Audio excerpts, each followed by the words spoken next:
एक बार का जिक्र है। थर के रेगिस्तान में एक छोटे से गांव के करीब एक बूढ़ा शख्स बशीर अपने ऊँट लालो के साथ रहता था। लालो उसके लिए सिर्फ एक जानवर नहीं, बल्कि उसका दोस्त, साथी और जिंदगी का सहारा था। बचपन से पाल रखा था। बरसों का साथ था, गर्मियों की तपती धूप हो या सर्दियों की ठंडी रातें, दोनों हमेशा साथ रहते। बशीर के पास कुछ ज्यादा दौलत नहीं थी। वो लालो पर सवार होकर गांव-गांव सब्जियां और दूध बेचता, और जो थोड़ा बहुत कमाता इसी में गुजर बसर करता। गांव के बच्चे लालो से बहुत मोहब्बत करते थे। वो उन्हें अपनी नाक से हल्का सा धक्का देता और बच्चों की हंसी गूंज उठती। एक दिन बशीर बहुत बीमार हो गया। बुखार में तपता चारपाई पर बेहोश पड़ा रहा। लालो उसके आसपास चक्कर लगाता रहा, कभी उसे सोनकता, कभी जोर से आवाज निकालता, जैसे कह रहा हो, उठो, हमें जाना है, काम करना है। मगर बशीर न उठा।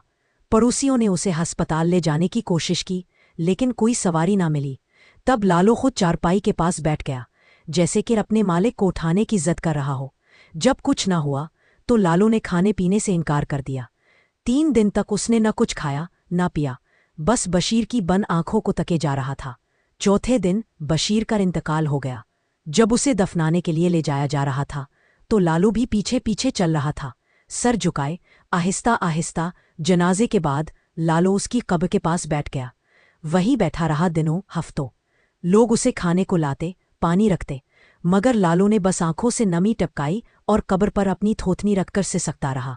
गांव के बुजुर्ग कहते हैं कि मोहब्बत और वफादारी का जो सबक लालो ने दिया, वो शायद इंसान भी ना दे सके। ये ऊंट नहीं, बशीर का साया था।